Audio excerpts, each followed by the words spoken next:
बोला. हे अतिशय असं व्यक्तिमत्वाला महाराष्ट्र आणि ते तरुणांसाठी जे उद्योजकतेने धडे देतात त्यांची प्रेरणा घेऊन अनेकांनी आपले छोटे व्यवसाय सुरू केलेले आहेत आणि आपली उपजीविका सुरू केलेली आहे.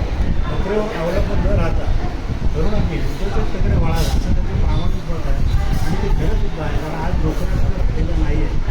आरक्षण मिळालं तरी नोकऱ्यांमध्ये आता आरक्षण मिळून तसं काहीच फायदा नाही.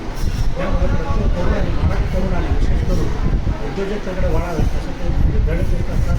त्यांची पुस्तकं जरूर मराठी उद्योजकांना घ्यावी आणि वाचावी, त्यापासून प्रेरणा घ्यावी आणि अतिशय खूप मोठं भांडवल लागत नाही व्यवसाय करायला हे ते अनेक वेळा सांगतात. आणि ते अनेक खरं आहे.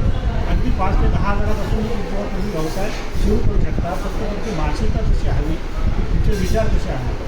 आपण उद्योग करायचा म्हणजे खूप मोठं भांडवल लागतं हा विचार त्यांनी पुसून टाकलेला आहे. आणि खरोखर त्या विचारांवर काही करून पाहिलेले आहे आणि त्यांनी स्वतःचे छोटे छोटे व्यवसाय चालू करून आपली उपजीविका केलेली आहे.